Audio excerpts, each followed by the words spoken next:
fantasy football, you have to ask one question. Don't you deserve a fighting chance? And now, welcome to Fighting Chance Live with your hosts, Kevin Tompkins and Scott Fishbowl 9 winner, Gary Haddow.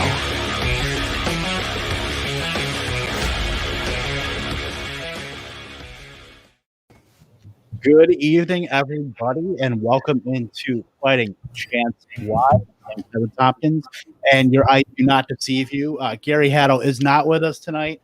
He is in spirit, but we have the next best thing, I promise you. My good friend Steve Rappin. Steve, my friend, how are you? I'm doing great. How are you doing tonight? I'm, happy as a clam. I'm just glad to be here on a Wednesday night. It's great to break up the week here, streaming and just talking some football. And we're gonna class everything up here this evening. We've got Rosalie Michaels with us here, one of the toughest women I've ever seen that can hold her hot sauce. Rosalie, how are you? I told you, you can't put this place up on me. That's a lot of pressure. I don't know if I can handle it. So I'll do my best. You got this. You're great. And I, certainly thank you for coming on. And, we had to dust everything off to make sure it was good enough to even have you on here. So it's like when you have a date and you got to clean up the joint before she comes over. Exactly. Got to throw everything in the closet, kick stuff underneath the couch. You gotta do what you can. But again, apparently Kevin forgot his razor because he didn't clean up his face anyways before the show tonight. Jeez, Kevin, come on, man. I have never grown a mustache before, like in my life. So this is new, and I know No Shave November is coming up here. So yeah, I'm giving it a shot, but you know what? The lady doesn't like it that much, so I don't know. We're gonna see what goes on with that, and if I have to pick and choose my battles with that. So yeah. But Rosalie, for those of you under a rock, tell us where we can find you and find everything you're doing on the wonderful internet. I am Rosalie Michaels, aka the Fantasy Girl, and you can find me. The biggest thing that I'm known for is my work with DraftKings. I'm on their show, The Sweat, which leads up to each Monday. Well, it goes throughout the week, but for football purposes, it is Monday night before the Monday Night Football game for that showdown, as well as Thursday night for that game. I don't do Thursday nights because I have another commitment, but I do also Sunday from an hour and a half before kickoff, the first slate of games kickoff leading up to it. So we talk about every game, talk about who you should be starting, who you should be fading, who your captains are, who your rainmakers are. And we talk a little bit about the sports betting angle as well. So talk a little bit about the spreads and the over-unders. And sometimes we even have a little fun with some of the player props. So that's what I'm most known for. I also am the fantasy expert for a number of different radio stations, also across the nation. Absolutely love it. And I hope you got the binder with you tonight. Oh yeah, always the binder. I've got all my stuff out of the binder though for tonight, so it's ready to rock. At least yours is printed. Mine is all handwritten. Oh no, I've got those too. Well, let's do a show and with highlighting and red. It's my husband calls it. He looks at the stuff and he goes, "It's like the beautiful mind over here." He's like, I have no idea what any of these numbers mean or how they correlate with each other. I'm like, that's okay. I know what they mean, and that's really all that matters. Well, I'm happy that Steve upgraded from stone tablets. I mean, for years I did a pod with my original partner of Fighting Chance Fantasy, Ryan Hallam. He's with Fantasy Alarm now, and we did this pod for years. And he used to laugh at me every show because I would send him for our show notes. I would send him screenshots of my written notes so that he knew kind of what my mind where it was that particular night. But then he would go ahead and turn around and backstab me and post them online and on Twitter and make fun of me for it. So yes, I have graduated from the stone tablets, but I have not yet graduated to typing them out yet.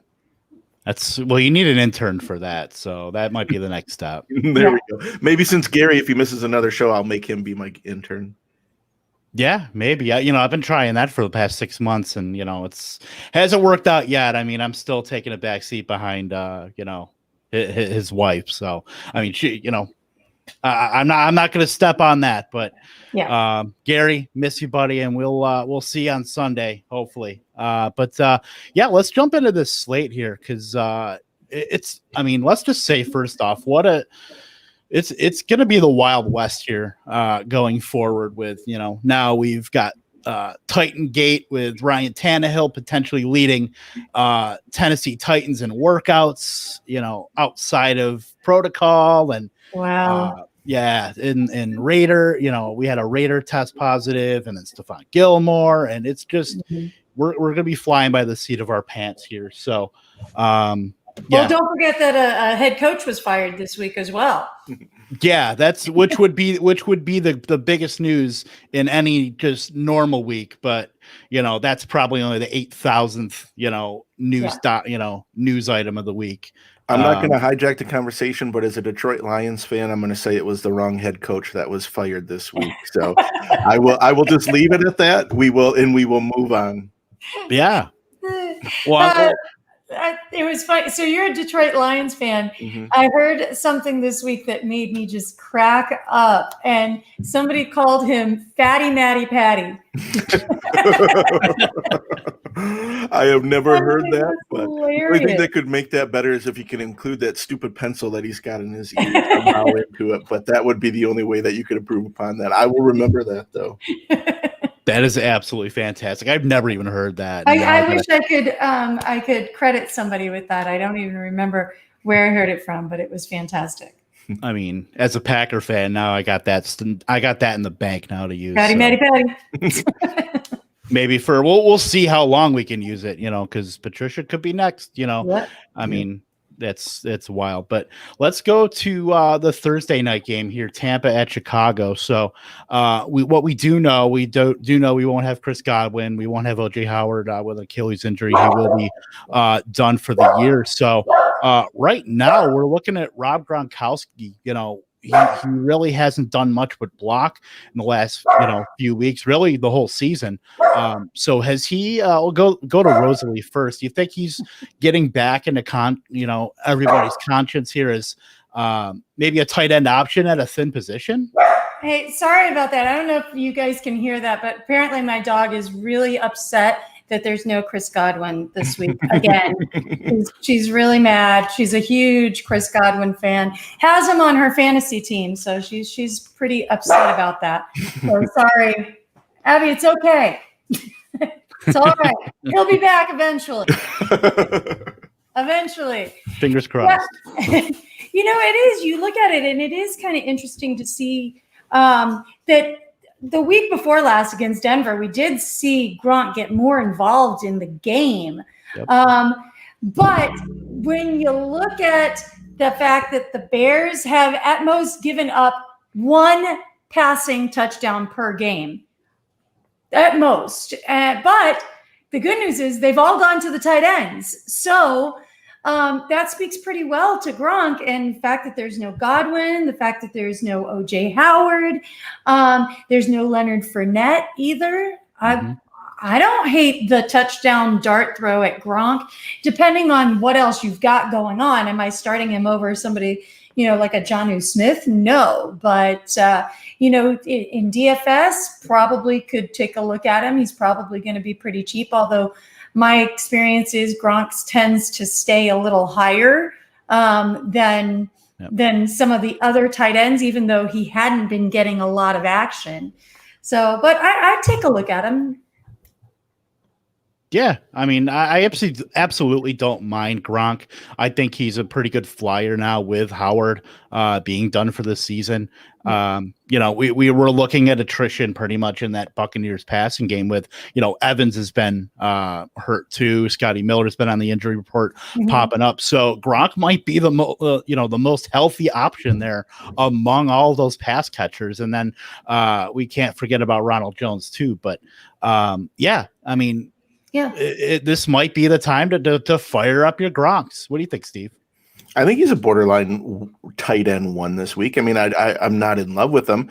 Out of the 4 weeks, he's only had more than 3 targets once. And we all know that Bruce Arians isn't necessarily a big fan of highlighting the tight end in their system. But, I mean, really, they're going to have 2 healthy receivers, and Mike Evans and Scotty Miller have both been banged up as well. So Leonard Fournette out, and according to Pro Football Focus, the Bears are the third, or Gronkowski has the 3rd best tight end matchup this week. So, like Rosalie mentioned, that they've given up some touchdowns to tight ends. So yeah, I think he'd be a decent play. Depends who you have on your roster, but I think he's at borderline tight end one this week. Yeah, I mean, let's not forget they are throwing touchdowns, with the exception of week 2 versus Carolina, which you think they would have done better towards. But against a good Chargers defense last week, they threw those 5 touchdowns, and then week 1 2 touchdowns as well versus New Orleans. So it's they are throwing touchdowns, so it's got to go to somebody, and why not to Brady's old buddy Gronk?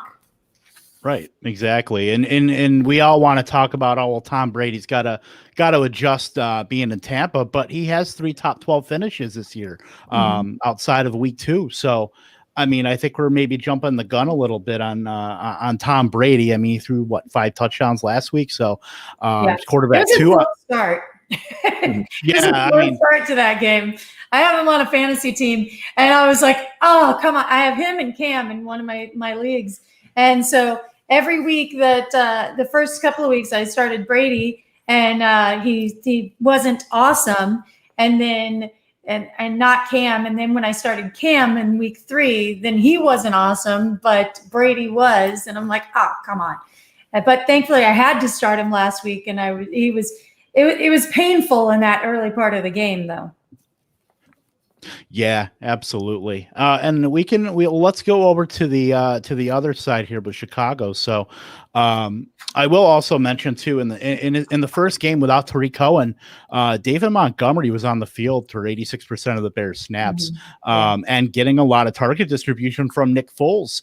Allen Robinson has 16 targets, Jimmy Graham with 12, and a guy we're going to talk about here is somebody who is ascending in that offense is Darnell Mooney, who is a guy I wrote about in the waiver wire column on fightingchancefantasy.com. It's a guy that I very much like to who may have usurped Anthony Miller as the wide receiver too. In that offense. So Steve, what are the prospects of Darnell Mooney as far as being a fantasy relevant option coming up in the weeks ahead? He may have a few good weeks here and there, but I do worry about him. I might not be quite as high on him as you. I mean, he's 5'10", 176 pounds, which is to me kind of the prototypical slot receiver. Yet he's only ran, according to Pro Football Focus, 18% of his routes out of the slot. So to throw a guy like that into the X or Y receiver, I don't know if I feel necessarily that comfortable about it.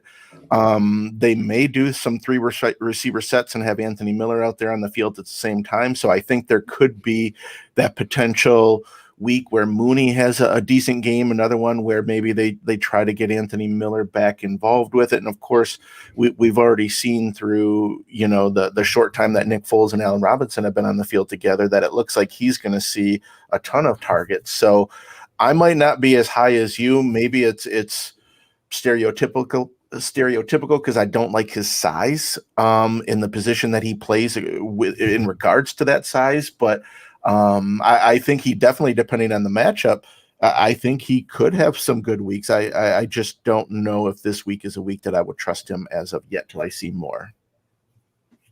I hear you. How do you feel, Rosalie? Yeah, I agree. This offense runs through A-Rob, right? We know this. The amount of targets that he gets, and for good reason. He's really good at what he does. The amount of targets, the amount of catches, the touchdowns. This Bucs team can give up some touchdowns to the wide receiver and a good amount of yardage to the wide receiver on the perimeter as well.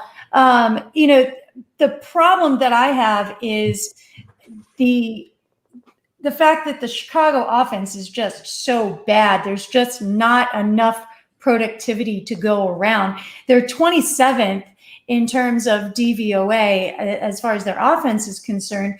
And when you look at the targets, the top 2 target guys are A-Rob at 41, which is 4th overall in the league. And then Jimmy Graham is 2nd at 22. So will we see Mooney come a little bit and get more involved and kind of take over those target share? He did have 5 last week, but I'm going to have to see a lot more out of him and, watch and see where Nick Foles kind of falls in line. I'm thinking that they have to get David Montgomery. We said this last year too, though, have to get David Montgomery more involved and work him better in order to make that offense more efficient. So, I mean, Nagy keeps saying they're going to, and we're not seeing it yet. So I just don't know that the opportunity is going to be there. Like you said, he could have a great week. Tampa Bay does give up the long touchdown ball. They did 2 last week to the Chargers. So I think that there's a possibility for him to have it, but to start him is a little bit iffy for me. Again, in DFS, if he's cheap enough, maybe I'm taking him so that I can fit some of those more expensive guys in there, but I don't know if I'm trusting him in season long just yet. Yeah, I mean, it's tough to start him. I mean, the only thing you can think of, really, you got bye weeks coming up. So, if he continues to, progress as he is, certainly on the radar. But he's very much worth a bench stash. Kind of seeing what you have is a speculative ad. But let's go to let's start with the early slate here. The noon Central games, 1:00, whatever you want to do here. Rams at the Washington, those football teamers. Let's start with the Rams running game, because how many analysts across the industry were just banging the drum for Darrell Henderson? I know I was. And just Sean McVay completely let us down. Darrell Henderson, something had to have happened. I don't know if he missed an assignment or whatever the case may be, but he had 11 snaps in the first quarter, and then he had 11 the rest of the game. So let's take some inventory on this Rams running game, Steve. What do we do? I'm avoiding. I mean, of course, if I had to, I would plug one in, and I guess if I had to plug one, it would be Malcolm Brown. Look, in week 3, Brown played on 49% of the snaps, and Henderson played on 49%. So they played equal snaps, but Henderson outproduced him, of course, when he had that big week, 20 for 114 yards and a touchdown.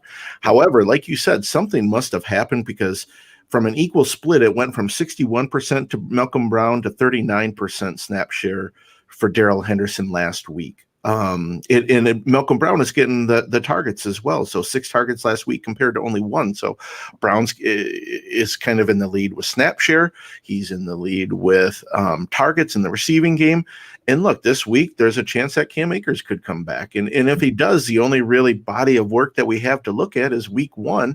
And for a rookie in his first game, he played on 33% of the snaps. So what are they going to do if he does come back? I don't see him, assuming the full-time duties, but it's just, to me, going to be a jumbled enough mess that I am going to avoid. If I had to play one, it's going to be Malcolm Brown. DFS, I'm not playing any of them, and I will only consider it in the deepest of leagues, or if I'm struggling with buys and injuries where I have to play Brown in those.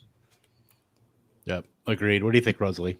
Yeah, I mean, it's hard to avoid this because the Rams do rush the ball 51% of the time. That's 3rd in the league. So you want to target this backfield.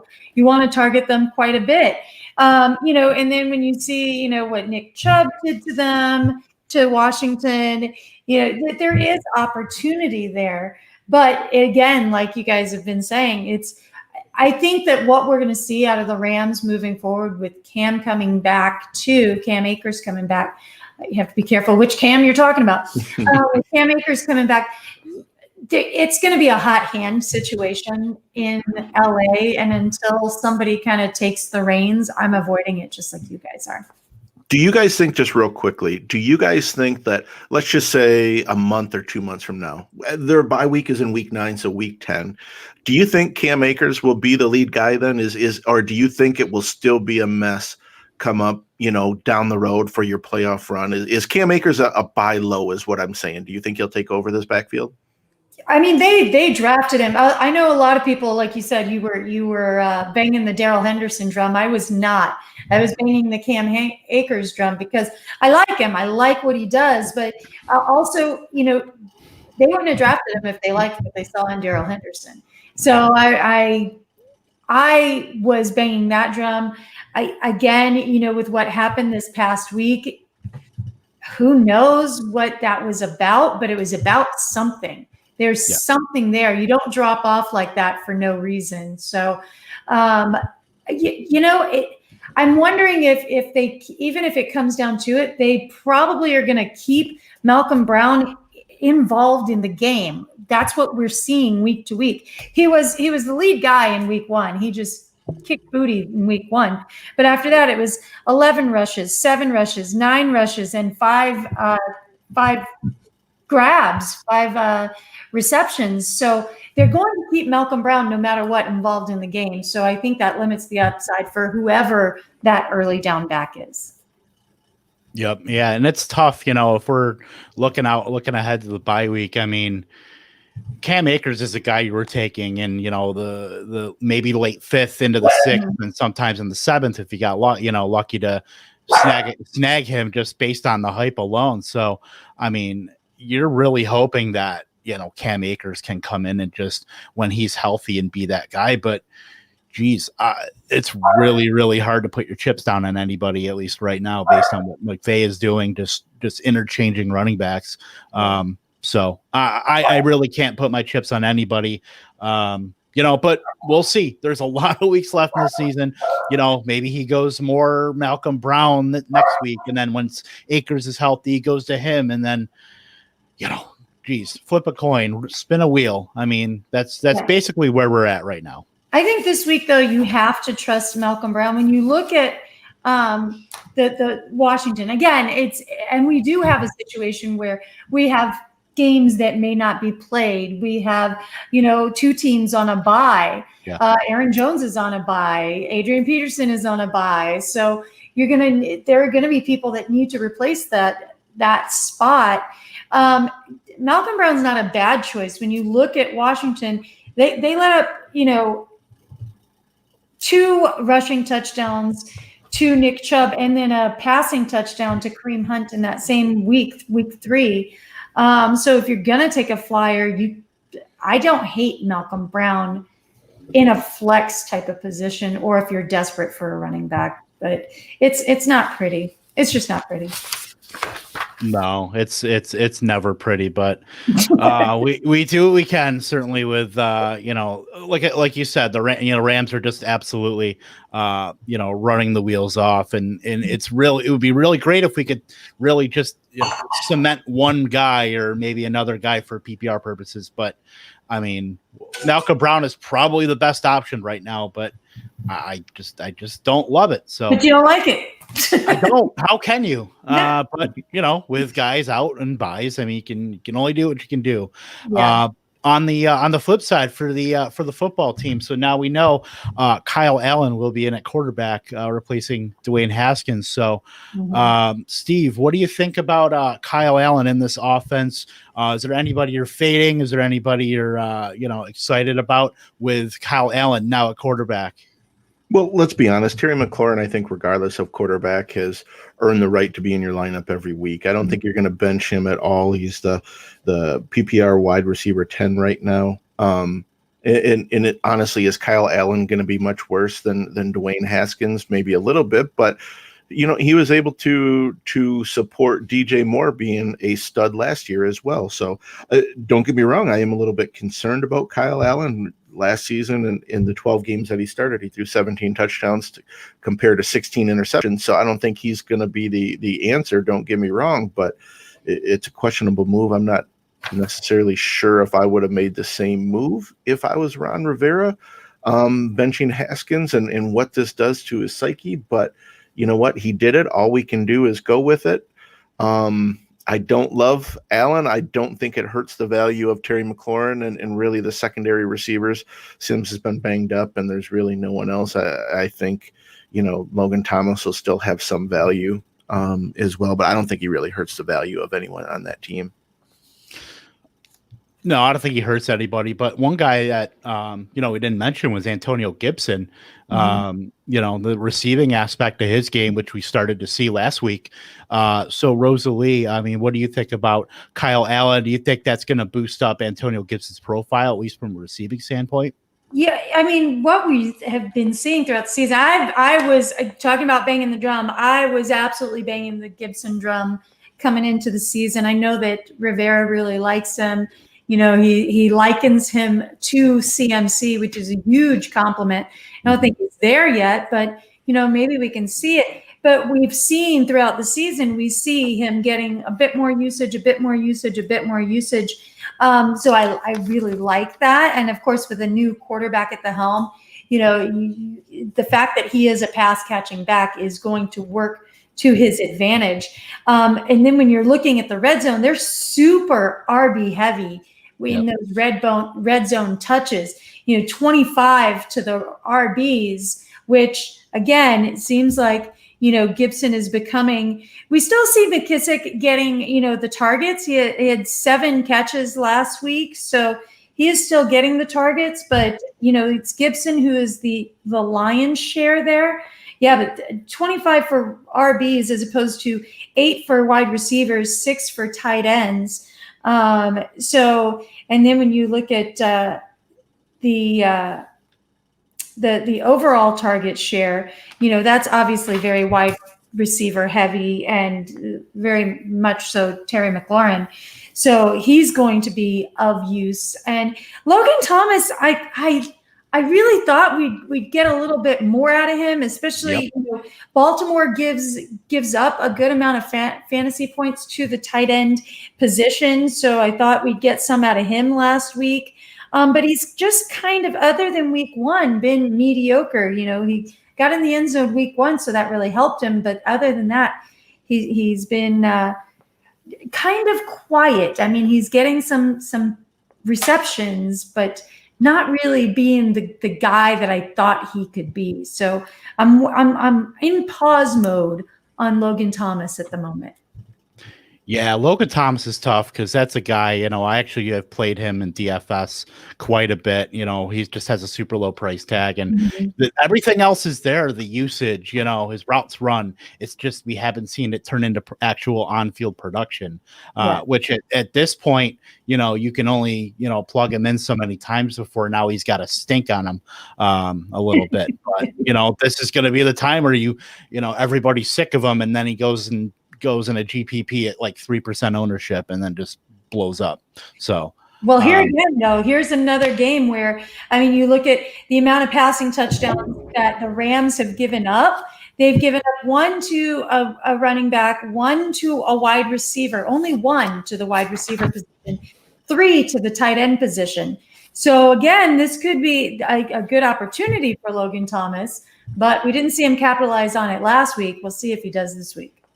Yep, for sure. And then one more thing I want to, stress about Antonio Gibson. We talk about, we've talked about his receiving game, but Antonio Gibson has handled 8 of Washington's 11 red zone carries over the last 3 weeks, and then 4 of 6 inside the 5. So, I mean, this is a guy. Eventually, he's gonna get in the end zone a lot more.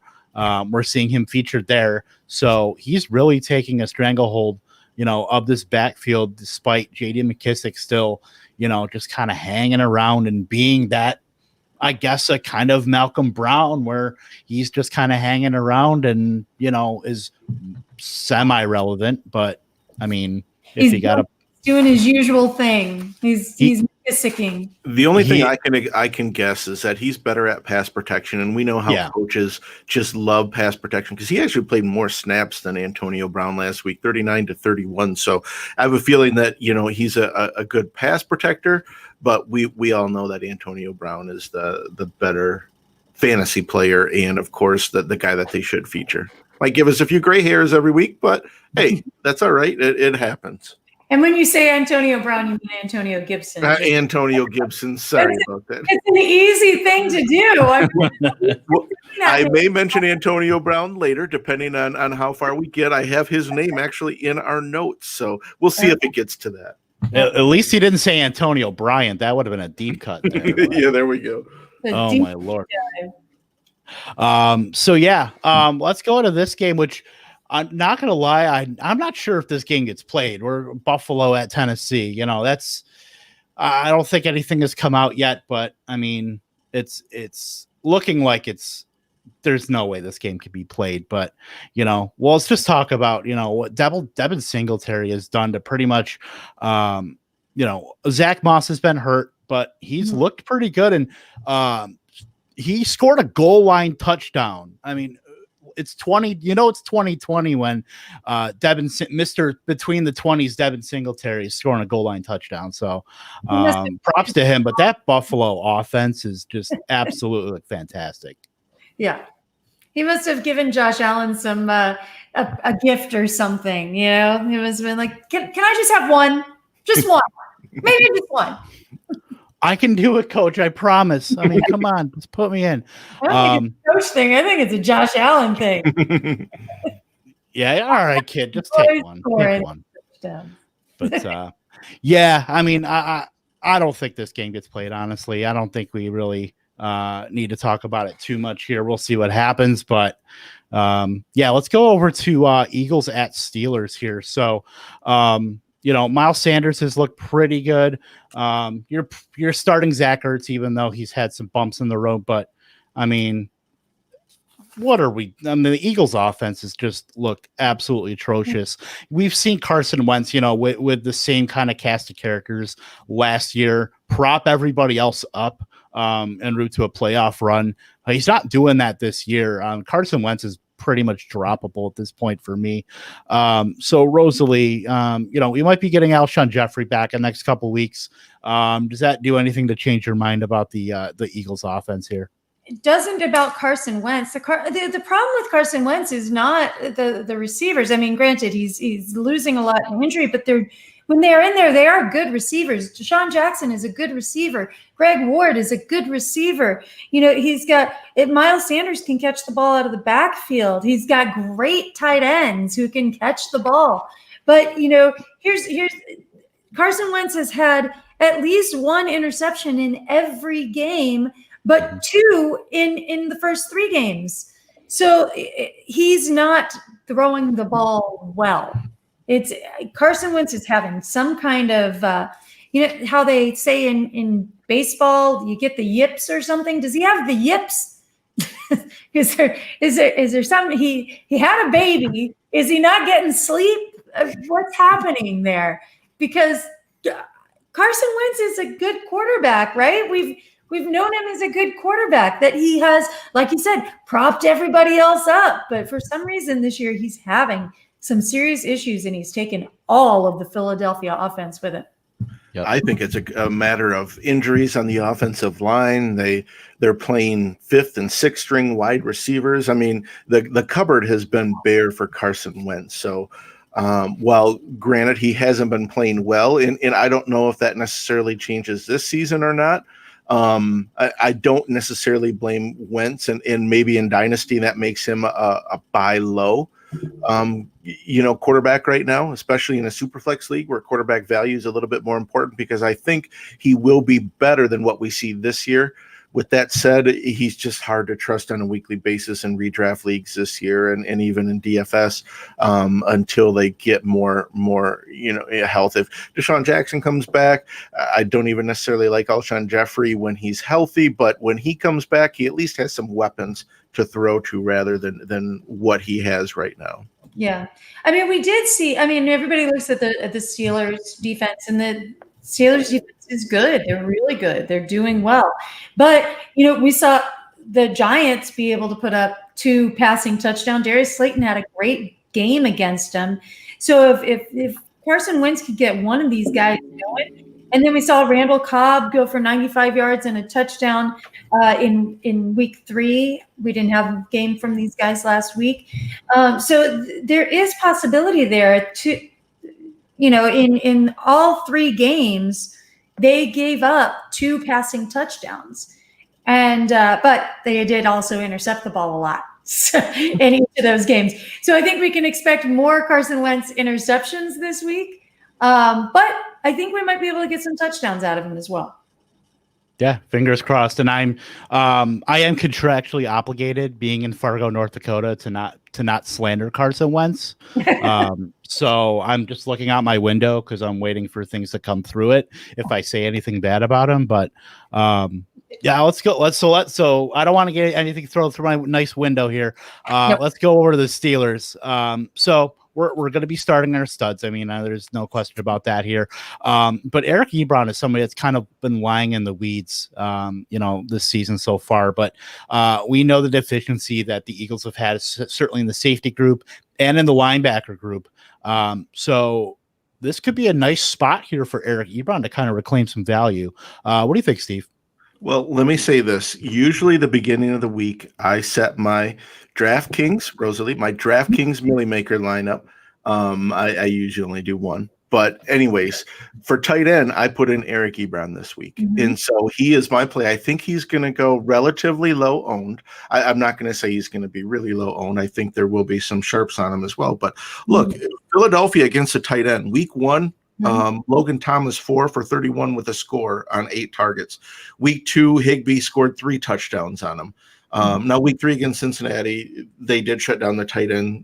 Sample only had 1 catch that week, but last week Kittle 5 targets for 183 yards and a touchdown against Philadelphia. They can be beat by the tight end, and the way that you can tell that a team can't guard the tight end is how much the opposing team targets them, and they've been targeted a lot. The people have been picking on them. So I don't think this week is any different. I think Ebron, he's one of those guys that they mentioned at the preseason. I think Tomlin said it a couple different times.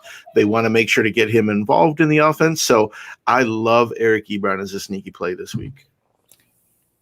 Yeah, he's actually, tied with James Washington in terms of for last week for receptions.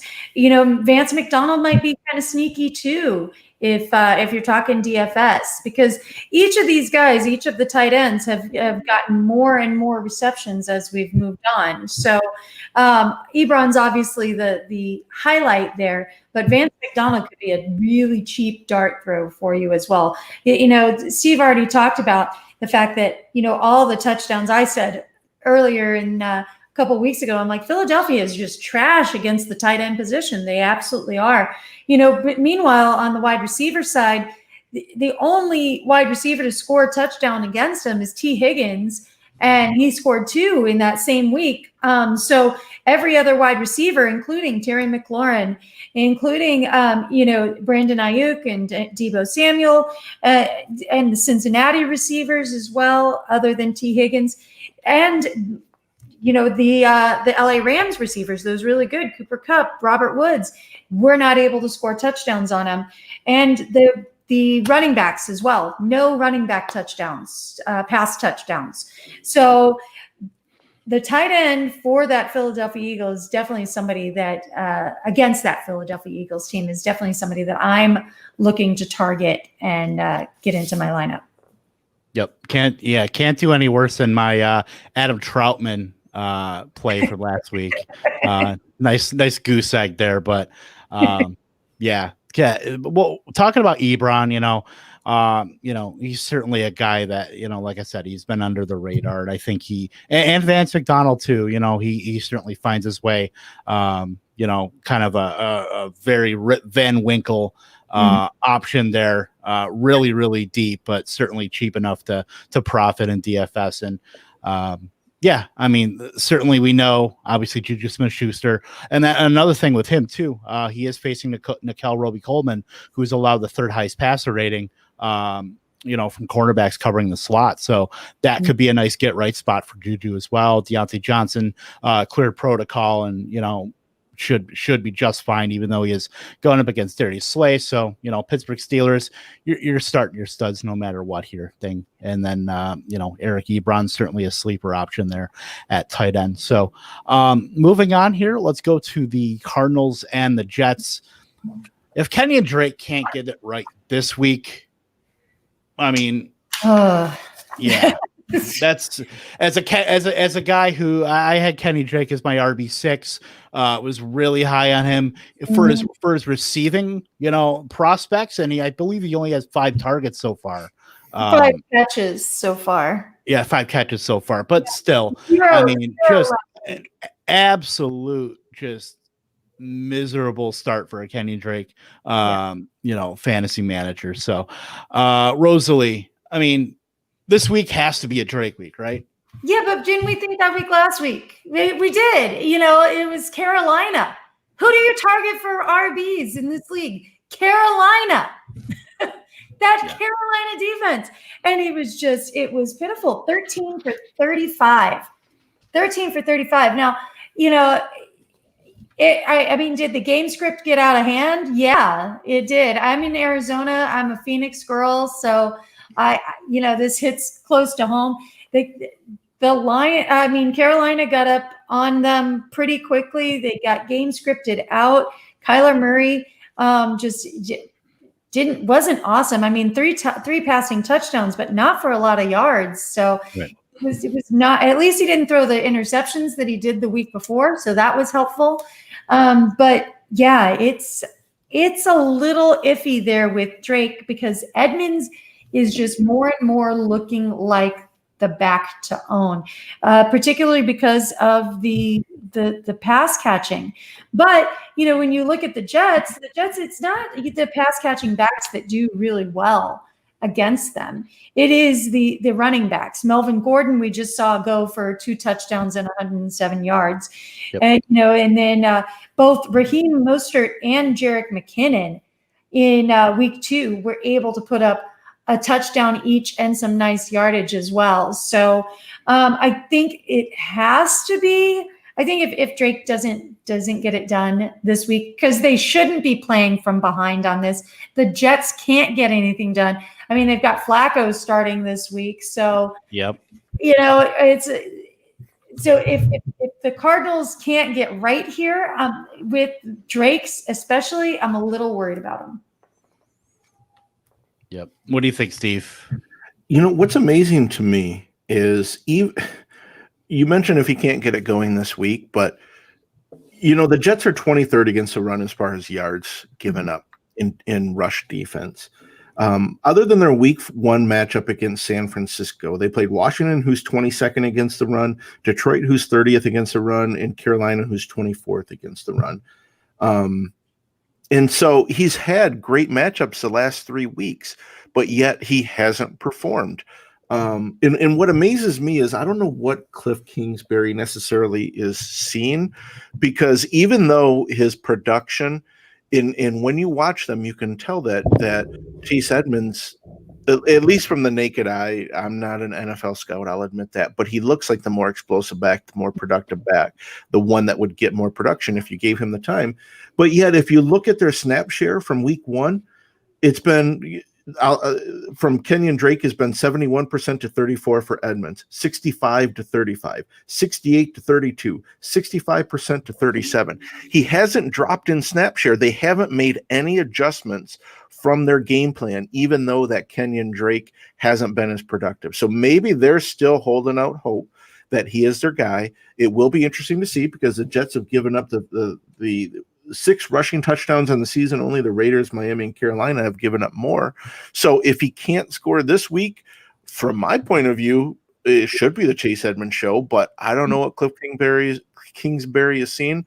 He's seeing something that I'm not, because he hasn't adjusted his game plan at all. No, it's really discouraging to see, Kenyon Drake, and we know Chase Edmonds has talent. I mean, look at him when David Johnson went down. He had that one blow up game against the Giants last year in the middle of the season, and then they went out and got Drake. And then once he was traded to Arizona last year, he averaged 4.4 targets per game, and now he has 5 total in 4 games. We're seeing Chase Edmonds run Not quite as many routes as Kenyon Drake, but Edmonds has run 65 routes. Drake has only run 84. And Edmonds does have 17 targets, so it's really something to look at when you're looking at just overall upside. Kenyon Drake is starting to lose a little bit of that, but this week, if there's any week to get right, obviously they face Carolina and just put up a dud, but the shine is off completely. If he can't at least put up RB, high end RB2 numbers, if he can finish in the top 20 among the position, I mean, you'll certainly take that. I think anything below that, you've really got to worry. Yeah. With the Jets giving up, over 30 fantasy points to the running back position. But again, I don't trust it. I don't trust him because Carolina gives up a lot of fantasy points to the running back position as well. And it's not like he didn't get the opportunity. He did have 13 carries, so he did have the opportunity. Kyler Murray was able to rip off a long, granted it was a busted play, but right. He was able to rip off a long, 51-yarder, 51-yard run. So it could be done. It just wasn't happening for Drake for some reason. So I'm not sure what's going on with him. He is still getting the red zone looks. So that's helpful, but it's not equating to touchdowns for him. He hasn't scored since week 1. So. Yep. Tough times, for Kenyon Drake. The rest of the offense is, looked pretty good, but Kenyon Drake is, if they can get him right, they're going to be cooking with gas here. And then, speaking of gas, there's a big fire just outside of New York with the New York Jets, from a fantasy perspective. So, was that a dumpster type fire? Yes. Those dumpsters, those green Jets colored dumpsters. They're raging right now. We're looking at Joe Flacco, Jamison Crowder, and maybe Le'Veon Bell might come off of, looking like to come off IR and maybe start. We'll see. But I just throw my hands up at this point. Yeah. If you want a back that's going to get 20 carries for 63 yards, then Le'Veon Bell is your guy. So I thought that was Frank Gore. Well, that's Frank Gore. That's maybe whoever is in New York Jets, but I think you're right. It's Jamison Crowder, and who knows? Maybe Chris Herndon will get a new life now that he's got a new quarterback. A lot of people, he was kind of the preseason darling. For a lot of people, he does have a lot of good physical attributes. Maybe he sees some new life. Not enough that I'm going to put it in my lineup this week, but maybe someone to kind of watch and see if he's on your waiver wire. If you got an extra space, pick him up in your week at tight end just to kind of see what kind of rapport that Flacco has with him. But I'm not in love with anyone else on this Jets team. Yeah, I don't know that I'm starting Herndon against this Arizona Cardinals defense, though. Last year, right, the Arizona Cardinals defense was the people you targeted for the tight end position. But this year they've been pretty good. Week 1, Kittle only had 4 catches for 44 yards. And I say only because we saw what he did last week. And so that's low Kittle number right there. That is for some other, tight ends, that's probably pretty good. But for Kittle, that's low. And then TJ Hawkinson didn't do very well. There's been 2 tight end touchdowns, one from Ian Thomas, but again, it was like 2 catches for 5 yards and a touchdown. So it's not, it's not something I'm excited about from a tight end position. I don't think we're going to see much out of Herndon this particular week. But there's some games. He's got Buffalo coming up in a couple of weeks, and Buffalo's been pretty weak against the tight end position. So I don't hate it. I think the key here is we need to sew a Dennis Pitta name patch on the back of his jersey, and I think Flacco will just absolutely pepper him. I think that's the key here. As a guy who's been playing in Devy leagues for forever, and I still remember drafting Hayden Hurst, I believe when he was in college, just waiting for him to do, or maybe it wasn't even hurt. No, never mind. I'm drawing a blank. When you said Joe Flacco, I was thinking Brashad Perriman, not Hayden Hurst. So that doesn't equate to our tight end conversation, but yes, I think the tight end could have a good run, possibly. That was my Dennis Pitta. That was my very first fantasy man crush, by the way. And then Jack Doyle took over, and now we're on Robert Wood season here. So way to start at the Angelina Jolie of tight ends there. I know, right? For real. So let's go over to well, I think it's gonna be a pretty exciting game here. Vegas at the Chiefs here. So let's look at Josh Jacobs, on the Vegas side here. So Jacobs is, certainly getting a lot of work in the receiving game. Only 5 running backs have caught 3 or more passes in every game so far, and Josh Jacobs is one of them. We've seen after his 3 touchdown outburst in week 1, he's kind of fallen off a little bit, but he's still getting that work.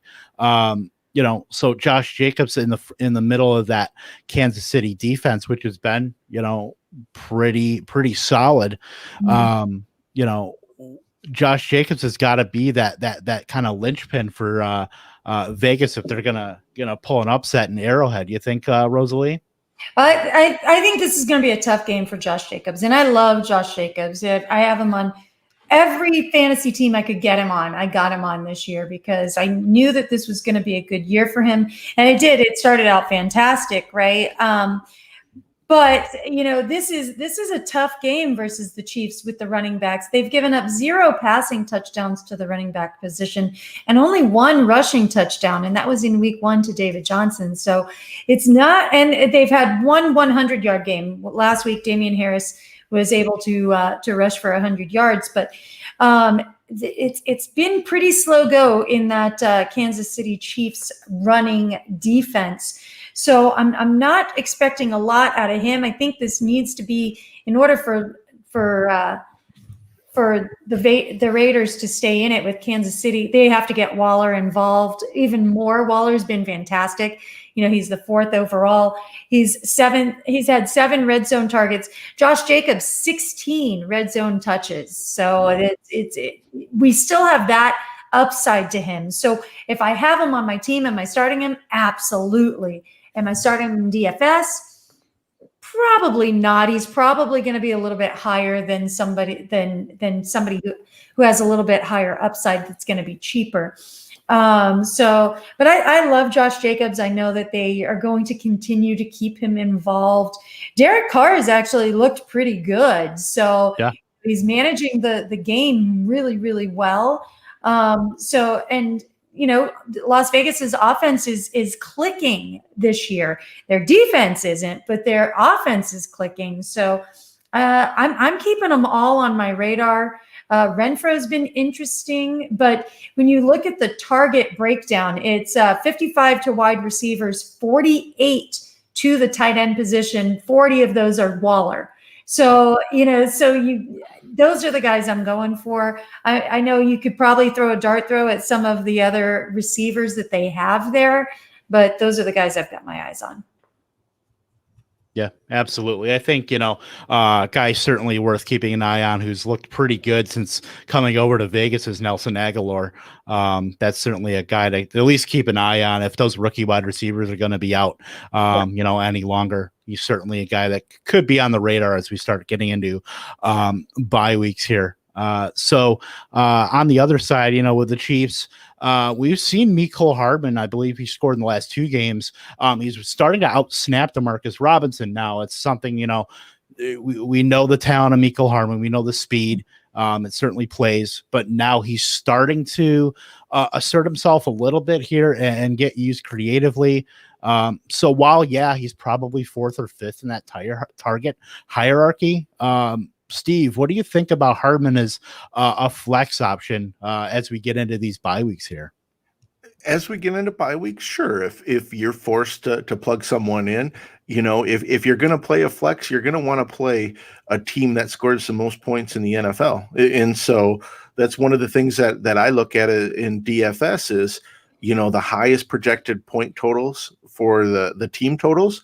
I try to find those secondary players there. So Mecole Hardman definitely falls into that. Now he's going to be very inconsistent because, like you mentioned, I think he's fifth on that depth chart or as far as targets go, behind Tyreek, behind Kelsey, behind Sammy Watkins, behind Clyde Edwards-Helaire.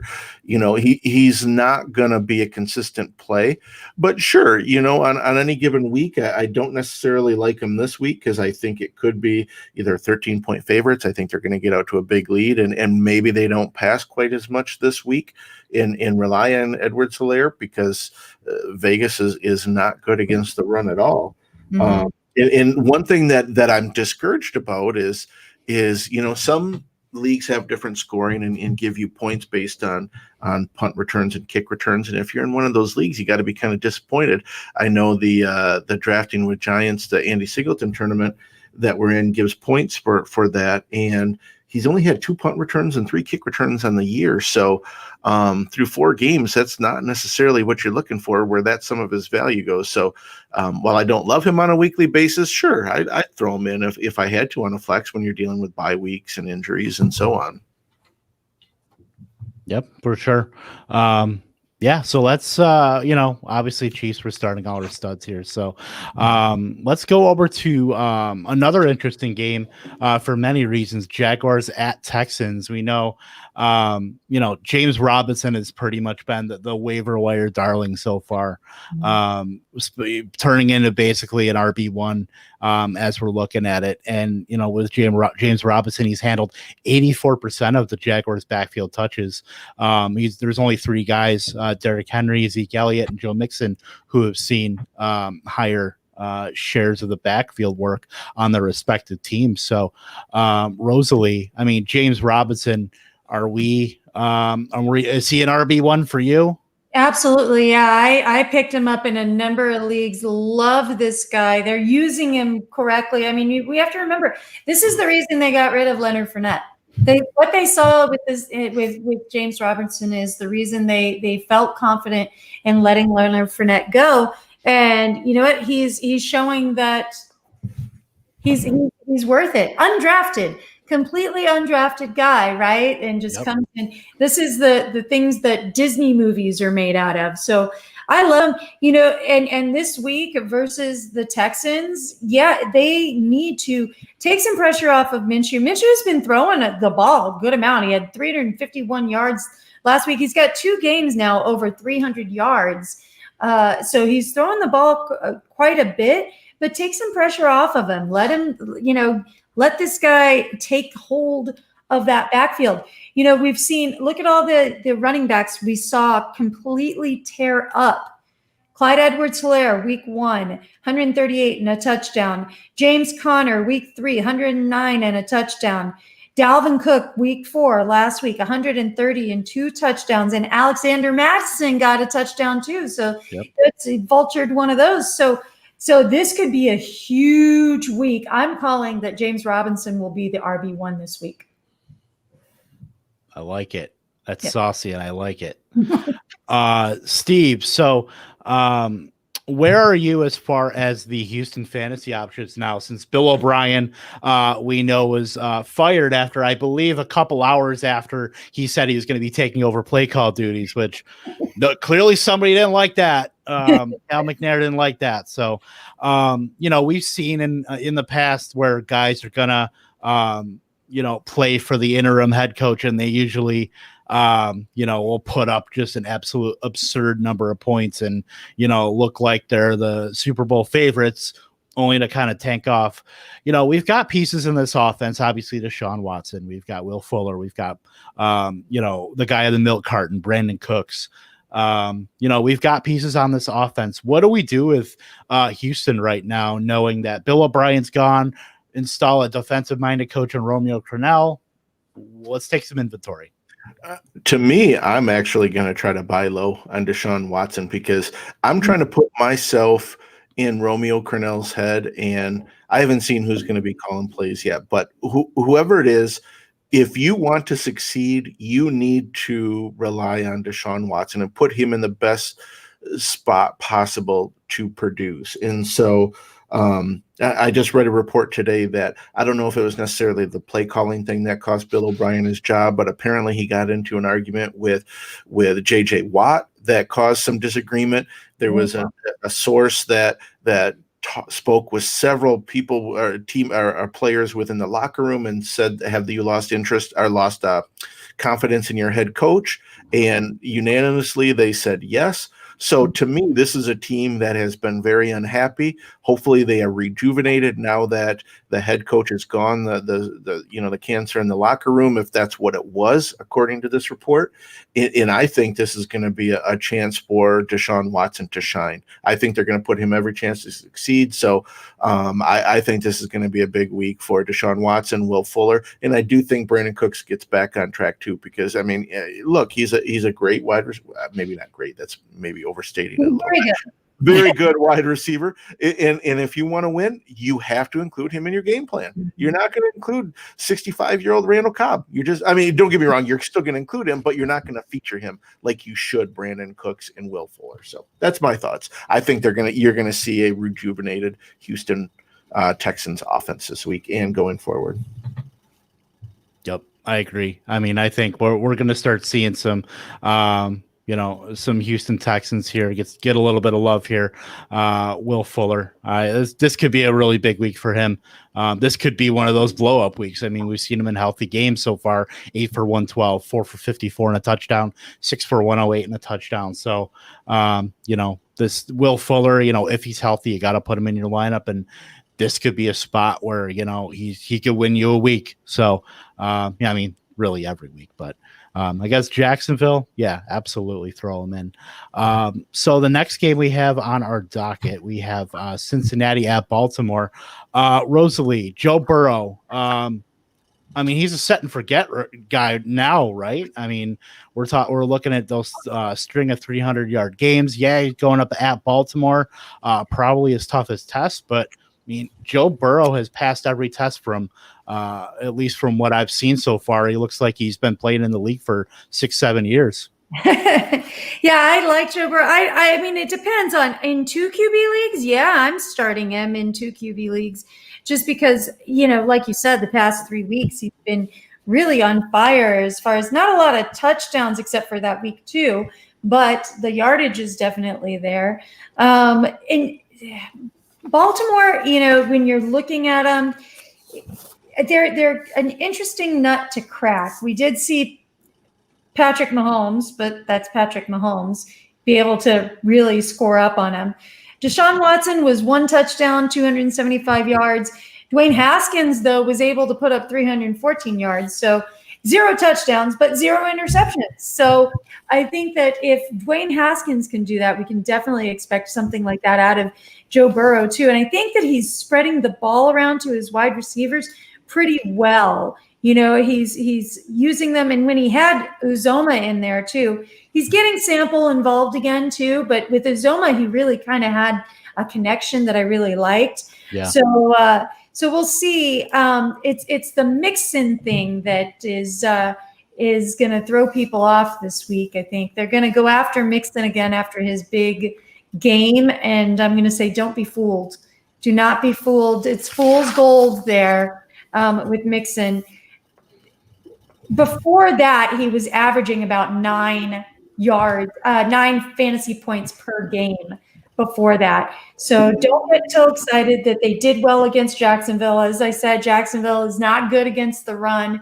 He should have done that well against Jacksonville. So I expect this to be much more of a Burrow game than a Mixon game. Yep, I agree. And I really hope, I don't have any mix in any managed leagues. Mainly, the only exposure I have to him is in best ball, but if you had Mixon, I would have just tried to sell him for whatever I could, and just capitalize off of that great week he had. So I think another interesting nugget here regarding it, the Bengals, Steve, just T. Higgins versus AJ Green right now. possibly two ships passing in the night here. Burrow is definitely has an affinity for T. Higgins. AJ Green's getting targets, but is not doing anything with them. So, where do you stand as far as AJ Green and T. Higgins? Starting one or the other or both. If you have them in any of your lineups, you think T. Higgins is starting to maybe creep up on AJ Green a little bit here? I think he's past AJ Green, to be honest with you. Okay. I mean, after the first 2 weeks, a lot of people were still optimistic with AJ Green when he had 9 targets and 13 targets. They're like, the production isn't there, but he's being targeted. But what I see when I watch him play is he was getting the targets, but he couldn't get the separation. And so I think that's kind of corrected itself over the last couple of weeks where he's gone down to 6 and 5 targets.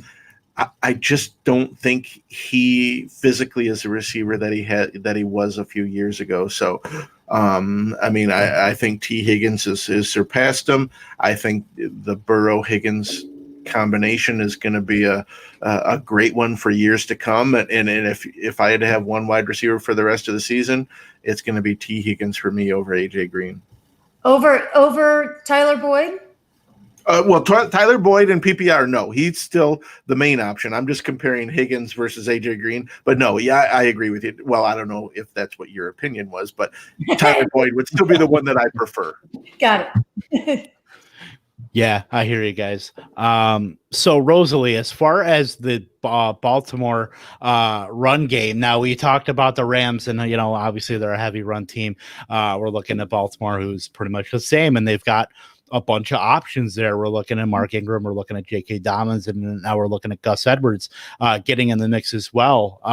Over the opening month, we're looking at snaps here. Dobbins has actually led that trio in snaps, 88, Ingram 80, and Edwards 70. Ingram hasn't had a game over 10 carries so far. Is this kind of the same thing where we're just starting Ingram, hoping he can get into the end zone, but we know maybe J.K. Dobbins is going to start taking more and more here. Maybe in really positive game scripts, they're going to cede both to Gus Edwards. Let's take some stock in that Ravens backfield. What's going on here? Yeah, it's not. I mean, I know people want it to be Dobbins, but it's not Dobbins. It's when you look at it, it's Ingram and Edwards, if you're talking strictly about the backfield. Yeah. Because, last week it was Ingram with 8, Edwards with 9, Dobbins with 5. The week before that, it was Ingram with 7, Edwards with 4, Dobbins with 1, but 4 targets, so he got involved in the pass game, but last week he only had 1 target. So the beginning of the season, the Baltimore coaching staff said, before the season, preseason, said that this was going to be a 4-headed backfield. And we're seeing that along with Lamar Jackson. We're seeing that is what it is. So, if I'm looking to one of these guys for the backfield, I have to look at the red zone targets. That's the only thing I can look at, because when you look at them everywhere else, they're pretty equal, other than Dobbins having that 1 week of 4 receptions. The rest has been pretty equal. There's no upside to any of them. And when you look at the red zone touches, it's Lamar with 24 red zone touches, whether he's throwing the ball or running it in himself. The next one that's closest to that is Mark Ingram with 8, so it's not a whole heck of a lot of upside. And then, when you're looking at Cincinnati and whether you want to target Cincinnati, last year we did target Cincinnati quite a bit as far as, the running, everything was concerned, right? Give me all.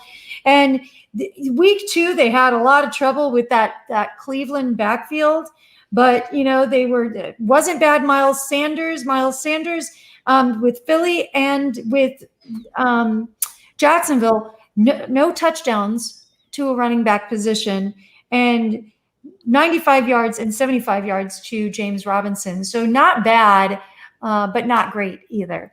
So I don't know that I'm targeting this backfield, this game for Baltimore.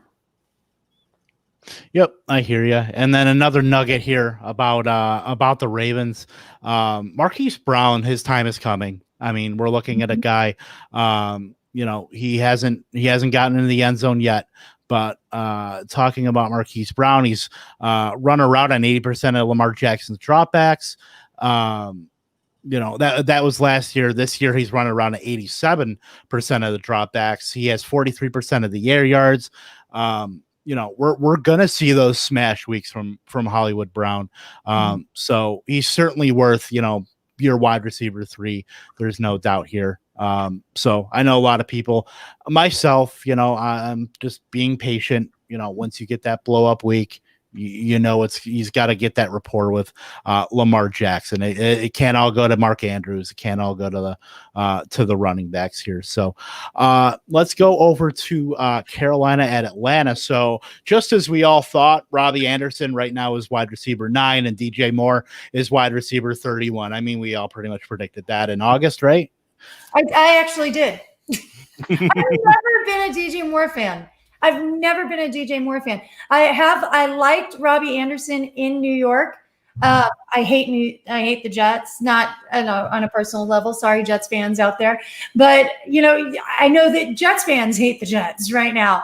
It's just hard to be a Jets fan. But Robbie Anderson is a very talented guy. And when I found out that Rule brought him to Carolina, I'm like, he's going to use this guy and he's going to use him well. And I've always liked Teddy Bridgewater as well. So I really like that whole mashup there. I thought it was a great opportunity for him, and I'm glad to see it come into fruition. Yep, absolutely. And I think they can both succeed in this offense, though. I mean, I'm not a DJ Moore fan, but I'm not a DJ Moore hater. He was drafted, number 1 wide receiver for a reason, and he had a great season last year with Kyle Allen basically throwing him the ball. And yes, he's off to a slow start. He was off to a slow start last year. He didn't have his first 100-yard game until week 7 last year. So with Kyle Allen throwing the ball, I think Teddy Bridgewater is an upgrade from Kyle Allen. I think they can both succeed. I think I'm going to chalk it up to DJ Moore and Teddy trying to build some rapport with each other. And I think they both could be good the rest of the season. Yeah, absolutely. I think the DJ Moore is, I think his time's coming. He's kind of ceded a little bit to Robbie Anderson. I've actually never really been a Robbie Anderson guy, but he was going way, way too low in drafts. So he was an easy snap up. I mean, you bet with your brain and not with your heart. And Robbie Anderson's a guy that you can easily see being able to pay dividends in that offense. And, at that price point of the double digit, in the teens rounds, that was an easy guy to kind of scoop up and see what you had. And if you did, you got pretty much a free wide receiver 1 at that point. So go ahead. We see them both do really well in this game, though. We really could. Yeah.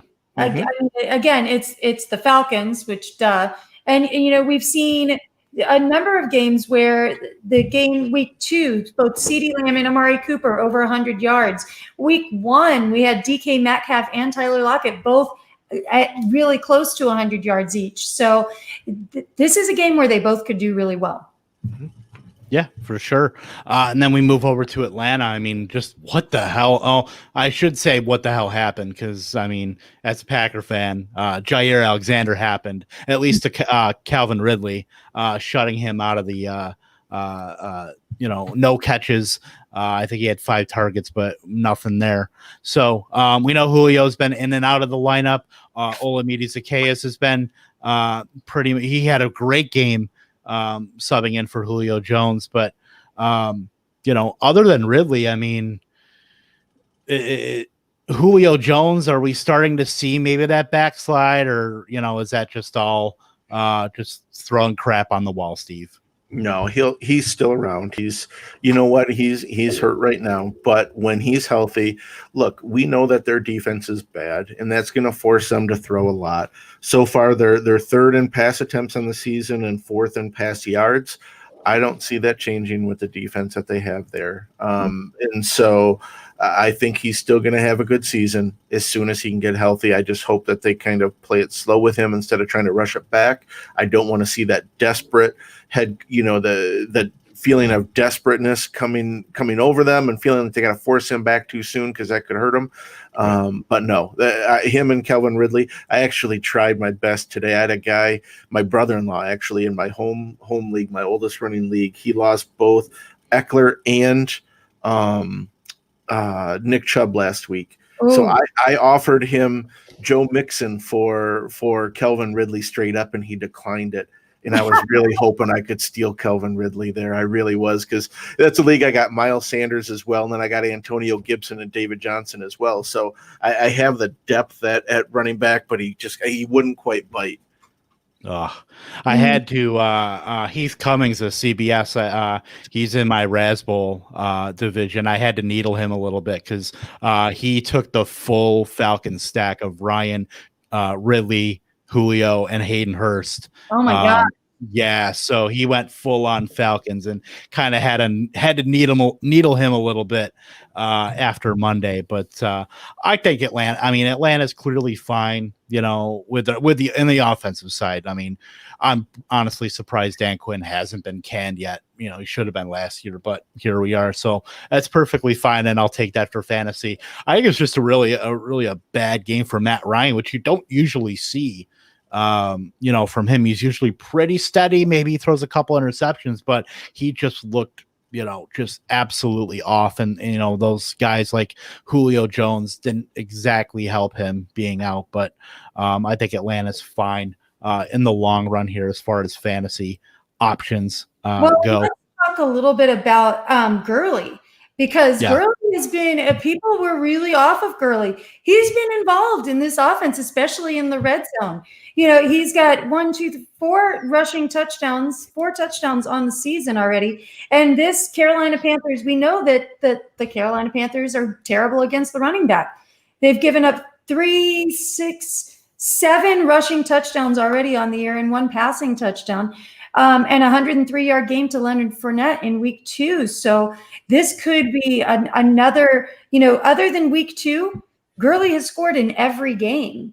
So I think we see another Gurley touchdown possibly this week.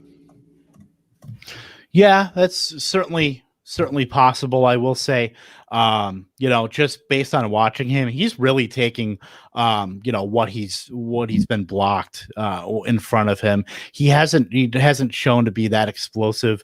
And also another stat that did pop up from Graham Barfield of fantasy points: 44% of Todd Gurley's fantasy points have come from touchdowns, which is the highest rate among top 50 running backs in fantasy. So, tough to chase touchdowns. He's certainly involved. I was kind of thinking maybe Brian Hill or Ito Smith would be a little more involved with how, Todd Gurley has looked athletically, but he's certainly getting those high leverage touches and getting into the end zone. So red zone, he's got 19. The next closest in the red zone in touches is Ridley with 9.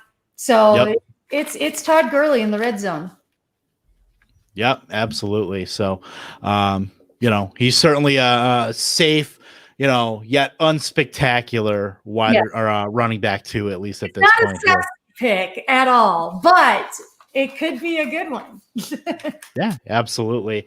So let's go over to the late slate here. Miami at San Francisco, which I think is a very intriguing matchup here. With Miami, we've started to get some rumblings here about Tua and when he's going to be ready. But right now it's Ryan Fitzpatrick and Devontae Parker. We know those two are just a match made in heaven.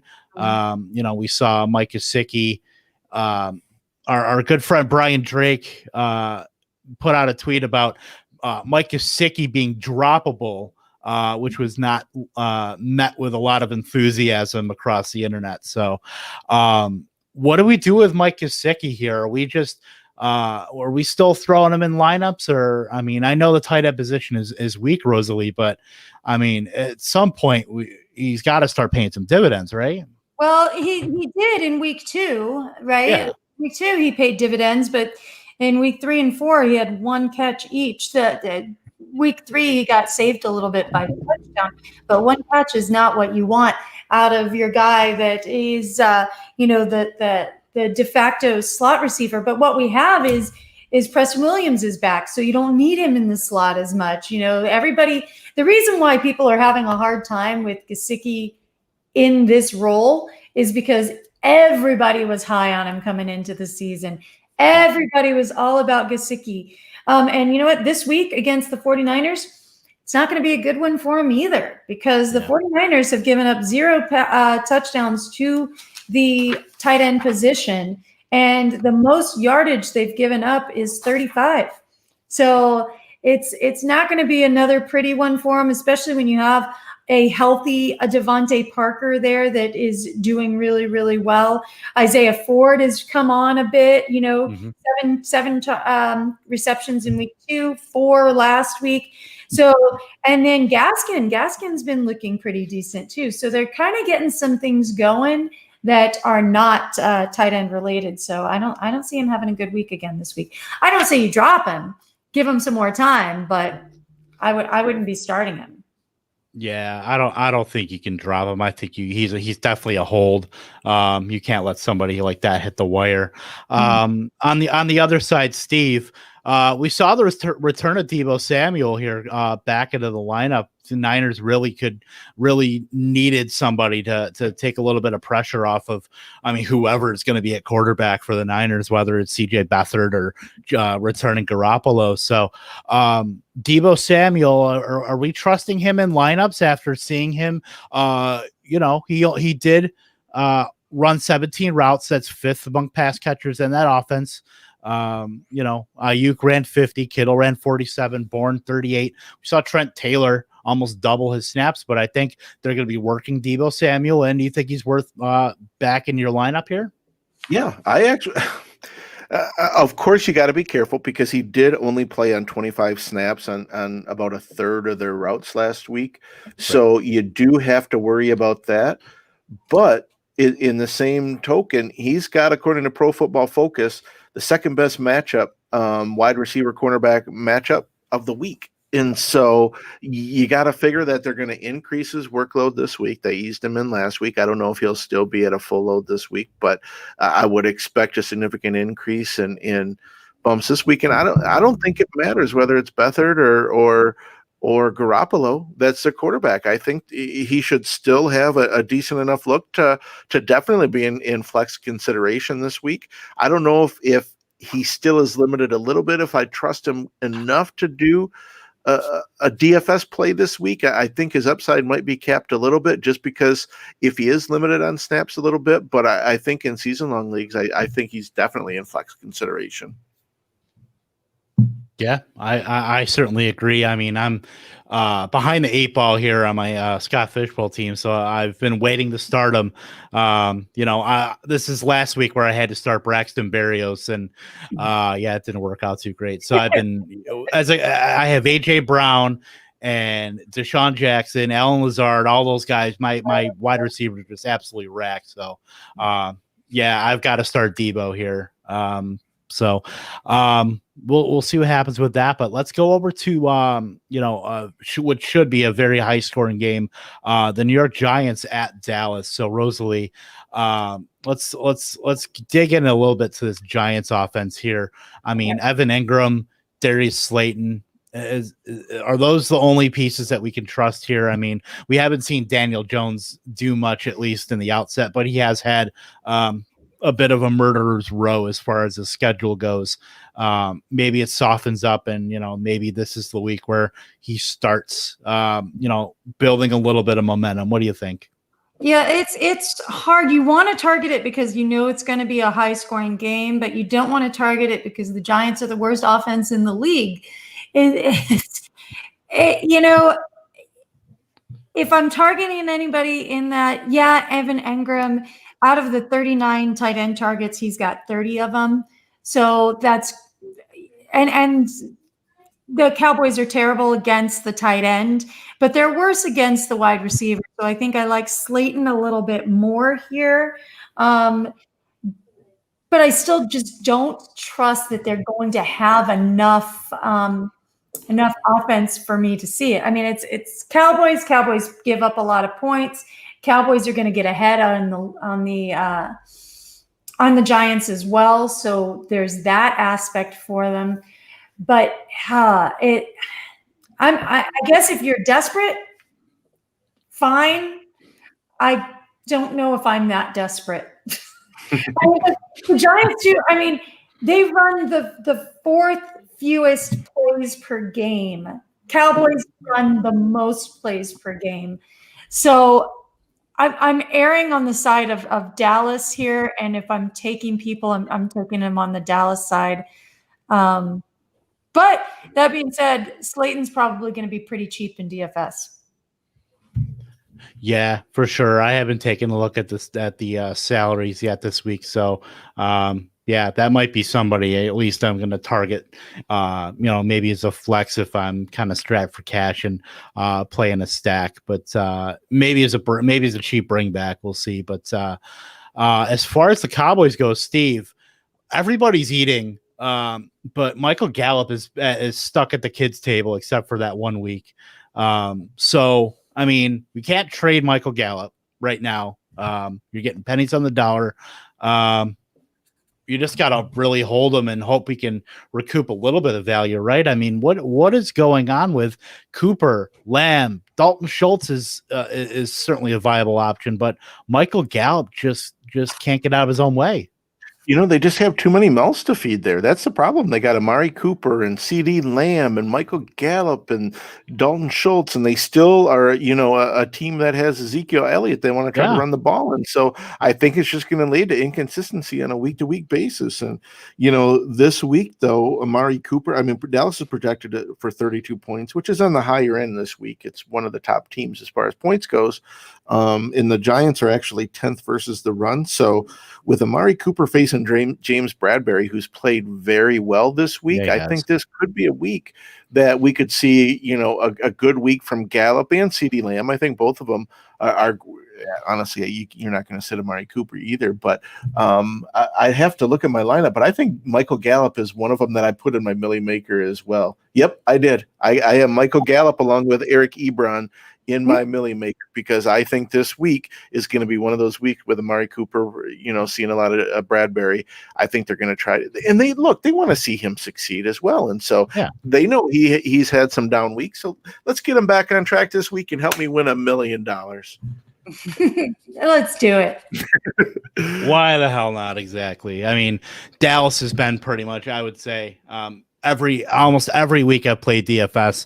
I mean, that's just the natural stack is Dak and then two of those guys and then a bring back for however they're playing. But until they get into the Chiefs, position players, ownerships, Dallas is certainly one I'm targeting there pretty much every week. I did not stack them with Dak, though. My quarterback stack is Deshaun Watson and Will Fuller. I mentioned earlier I like those two. And by the way, Slayton is 4,800 on DraftKings and Golden Tate's 4,600. So they're both really cheap on DraftKings. Tate, when you look at it, Tate's actually getting more receptions than Slayton is. So, and when you look at for the Cowboys in the slot, they're a little bit tougher on. They're 31st, so they give up the second least amount of fantasy points to the slot receiver, but perimeter receivers are giving up the second most. So just a little FYI for you. Straight from the binder, Rosalie Michaels. Let's go over to Indianapolis at Cleveland. So speaking of disappointing wide receivers, I mean, we got one in T.Y. Hilton who is just right now unstartable. I'd much rather start Zach Pascal, than even roster T.Y. Hilton. And that's it. That's all I got to say about that. Look, I mean, the Colts are a run-first team. They built that offensive line to run the ball well. They brought in Phillip Rivers, who isn't going to light it up in the pass game. They're fourth in rush attempts, so the pass volume, and they're a good enough team that they're not going to be playing from behind a lot, where they're going to have to pass in order, in that second half where you get a lot of garbage time. So neither of them, to me, are necessarily great guys that I want to have. Fortunately, I don't have necessarily either of them. I guess probably Pascal would probably be the one I'd prefer, but I don't want either of them. to be honest with you. When you look at it, I mean, they're not. When's the last time? The last time that anybody had over 3 receptions? Oh no, sorry. Pittman had 4 in week 2, but week 1 we had more receptions. But since then, not a lot of throwing going on in Indy. And when they do throw, they're throwing it to a lot of different people as well.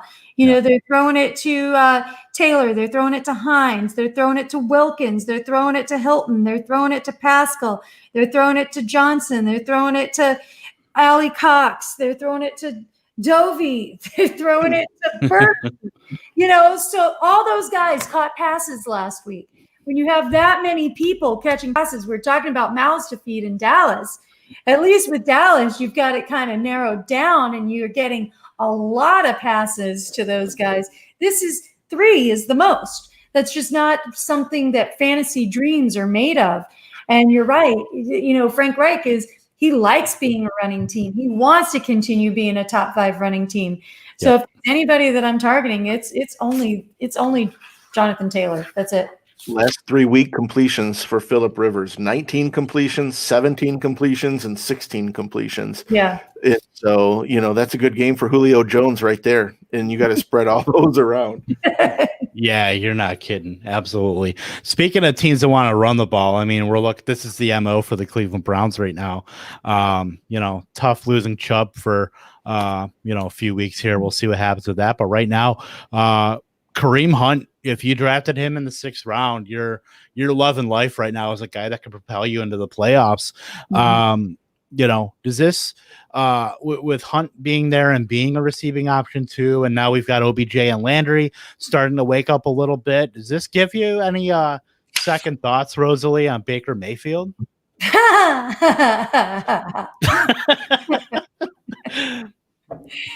No, definitely not this week. That's for sure. You know, I like Baker. I like his attitude. I like his personality. What I don't like is the low amount of yardage that he throws for. Yeah, you know, he's gotten 2 touchdowns last week, 2 touchdowns the week before, 2 touchdowns the week before that. But it's a slow roll. We knew that this was going to happen when Stefanski came in, that they were going to be running back heavy, and that's exactly what we're seeing. But now this week they're going against Indy, which is number 1 against the QB, number 1 against the tight end, give up the least amount of points per game to opposing offenses. Overall, I'm not looking to that Cleveland pass game at all this week.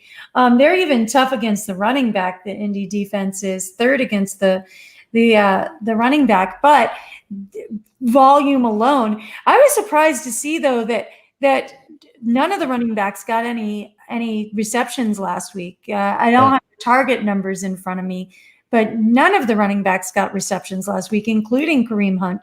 And Johnson actually had more rushes than Kareem Hunt did, had 13 as opposed to Kareem's 11, but he had those 2 touchdowns that really helped him out. So, no, I'm not excited about any of the Browns this week. Obviously, if you have Hunt, you're starting him, but the rest of them I'm not touching. Yeah, absolutely fair. I will say this, though. I will say this. Baker Mayfield, right now, the Cleveland is 2nd in rushing attempts and 28th in pass attempts. Without Chubb, that's definitely going to change, in my opinion. Yeah, Dearness Johnson is going to assume a role in the offense, but I still think they're going to use Hunt in the pass game, and we're going to see a little bit more passing. Like Rosalie said, I'm not going to play them this week against Indianapolis, and next week they got Pittsburgh. But after that, they have Cincinnati, Las Vegas, Houston, Philly, and Jacksonville. So depending on how long Chubb is out, he could be a guy that you could scoop off the waiver wire in 2 weeks after they play Pittsburgh.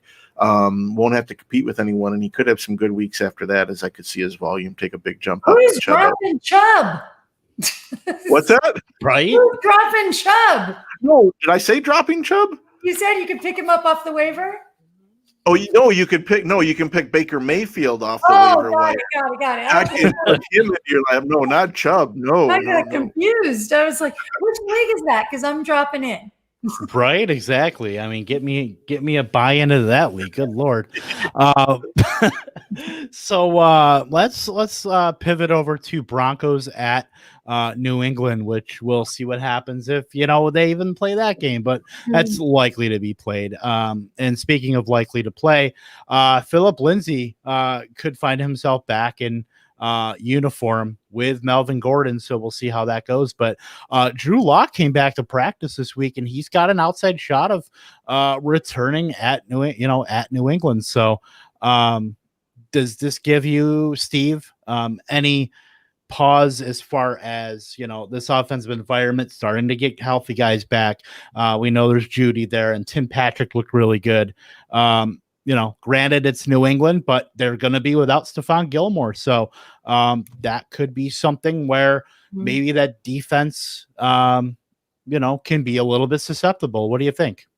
I think it could. I mean, they still have some pretty darn good corners there. So, yeah. They're still not necessarily a great matchup, but yeah, I agree. And I'm not necessarily worried about Philip Lindsay coming back and I think Gordon is still going to get his, 15, maybe even a little bit more touches per game. I think he'll still be fine. They brought him in. We've seen that he can find the end zone when he needs to. I think that's one of the reasons they brought him in, because last season Denver was so poor at rushing touchdown. I think if Locke comes back, I think that offense might click a little bit more. So yeah, I think it's one of those that I think Judy could have a decent week this week. It's kind of hard to trust any of the receivers there, but I think Gordon is a guy that you can trust, and as a guy that owns Noah Fant in several leagues, I hope he's back sooner rather than later. So, yep, absolutely. I think it's there could be some sneaky plays there, especially with Melvin Gordon there. I think he's done enough where Philip Lindsay's not going to eat too much into his work, at least right now, since he's been hurt. But we'll see what happens with that. But Rosalie, in New England, we saw Damian Harris take the brunt of carries here with Sony Michel going to IR. Can we trust Damian Harris, or is he just another Patriots running back to tease us before Michel comes off of IR and then has 3 games of 100 yards rushing? I mean, what can we trust Damian Harris? I liked what I saw out of him. I'll say that I did. I liked what I saw out of him. I thought he looked really good to me. I like him better than Sony Michel. We got a good game out of Sony finally in week 3. But it is that running back carousel that they have in New England. And with this week versus Denver, it's not something I'm trusting Damian Harris in, just because Denver is really, really good against the run. They've allowed James Conner to have 106 yards and a touchdown in week 2. But otherwise, they've really shut down. Now, they've shut down the Jets and they've shut down Tampa Bay's trio of running backs as well. But they've pretty much shut down everybody else. Derrick Henry got 116 yards on them week 1, but wasn't able to get in the end zone.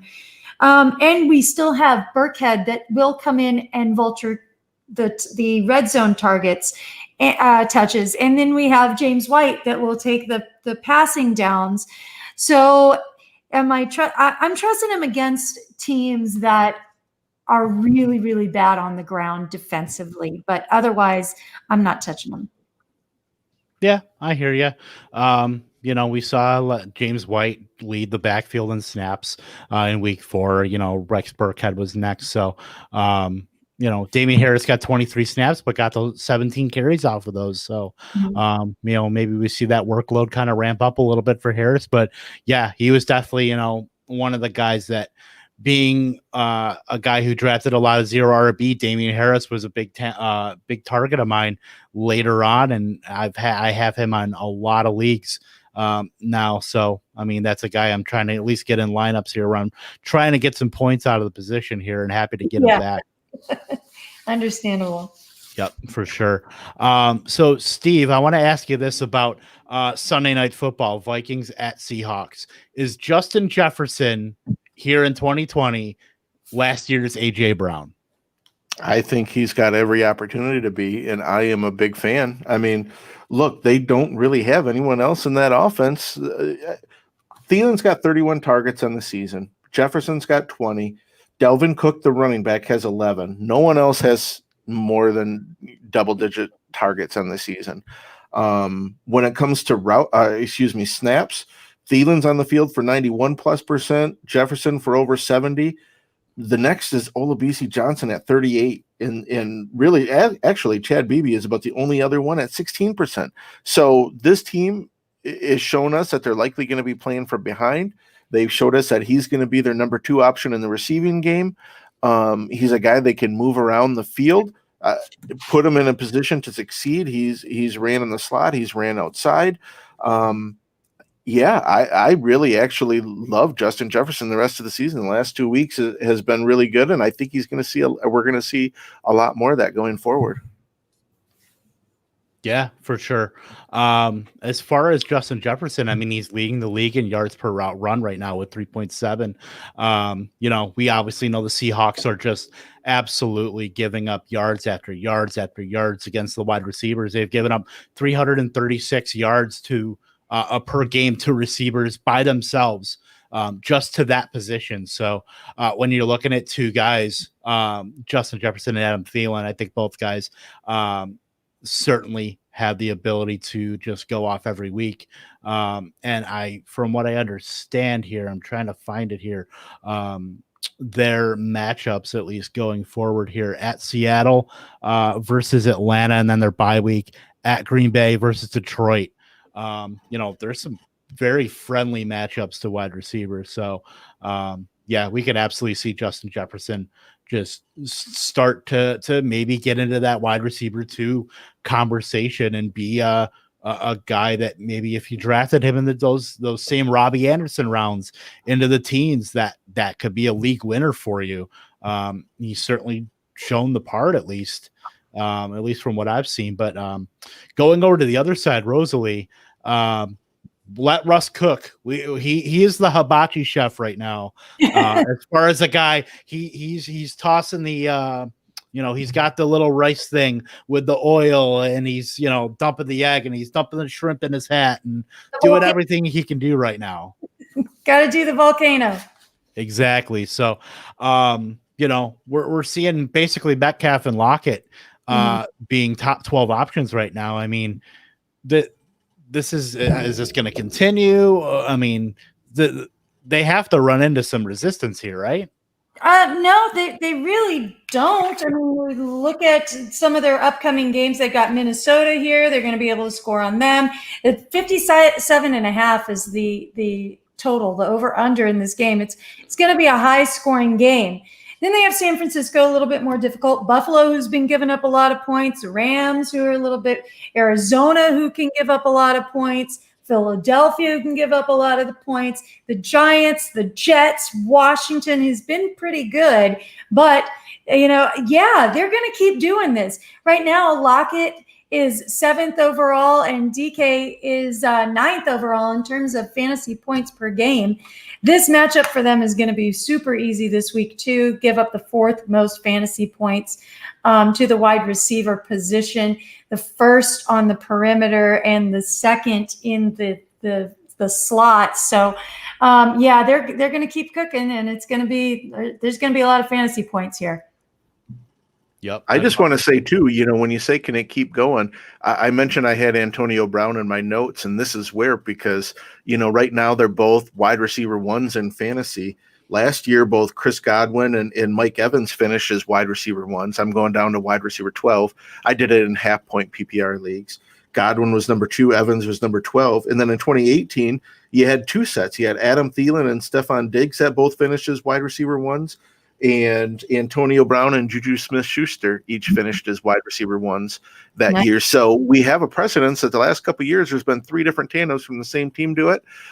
So absolutely they could do it as well this year. So there's maybe I should have called them Antonio Gibson and Juju Smith-Schuster to kind of even it out a little bit. But there's my Antonio Brown reference for the evening. Perfect. I love it. All I'll say is that is going to be a really fun showdown slate. Yeah. Yeah, I can't wait for that. And then over to Monday Night Football. I mean, we've got the Chargers and Saints here. We know Austin Eckler is going to be out a couple weeks here. We'll see what happens with that. But right now, Josh Kelly is going to be the guy. And but what I'm really intrigued about in that offense right now is Justin Jackson, kind of getting a role back as maybe that not quite the Eckler role, Rosalie, but I mean he's certainly interesting now. Why is he interesting to you though? 6 carries for 9 yards. It's not about what he's doing on the as far as on the ground. I'm just very interested because he's always profiled as more of that pass catching back, and Kelly has been that bruiser. So that's a guy that I'm certainly, has a little bit of utility. I will say one thing about this is I'm actually maybe a little bit higher on Justin Jackson than some. Yeah, Kelly didn't have a great week, but Justin Jackson didn't, but Kelly didn't either. He only had 9 carries for 7 yards. So neither produced. But the one thing that head coaches absolutely hate that will sit a guy's butt on the bench is losing the fumble. And Josh Kelly has lost a fumble in 2 consecutive games now. So for a rookie in 2 consecutive games to lose a fumble, Anthony Lynn has said that he likes to run 2 running backs in the system. He's also mentioned he doesn't necessarily like to dump it off as much as they have in previous years as well. So maybe the catches aren't going to necessarily be there, but I think Justin Jackson's going to have a role in this offense. And if Kelly loses the ball again, I think we could see a heavy shift. And look, Kelly had a heavy workload the first 2 weeks. In the last 2 weeks, it wasn't nearly as much. He went from 35 carries in the first 2 weeks to 17 the last 2. So I think the opportunity is there for Justin Jackson to potentially gain a work share. It'll be remain to see what happens this week. Take so strong and almost knocked Rosalie off her internet. Whoa! I know, right? So, was that? I couldn't believe it, Steve. I had to go check. I had to check out for a moment and really. I'm used to people tuning out when I speak, so don't worry about it one bit. Oh boy. And then over to the Saints side. So, we got Michael Thomas potentially coming back this week. We'll see what happens with that. But, if he does come back, we saw Traquan Smith with 2 touchdowns, and certainly be relevant in that passing game. So handle this, Rosalie, as far as the Saints receiving game, knowing Breeze hasn't needed to throw with Alvin Kamara just going, nuclear on defenses. Maybe not so much last week, but he's just throwing to Kamara. Right. Traquan Smith was on my bench last week, so that was painful. Hate seeing that, but it happens to the best of us. I think obviously Michael Thomas coming back changes everything. It changes everything. People are down on Drew Brees. Oh, he can't throw the ball anymore. No, you know what? He just doesn't. His guy's not there. Michael Thomas is his guy. Nobody can guard Michael Thomas. So it makes Drew Brees' job much, much easier. This is still the same Drew Brees. He's still, got 3 touchdowns against Green Bay, 2 last week against Detroit, 2 week 1, and, over 300 yards against Las Vegas. So he's still getting some stuff done. It's just not Michael Thomas stuff done. So it makes a huge difference in what that offense as a whole looks like. It makes it easier for the other receivers. But having Traquan Smith there, and he got finally Emmanuel Sanders back into the fold too. He's getting him involved. And it's probably just because he had to. So once he gets Michael Thomas back, it's a whole new Drew Brees.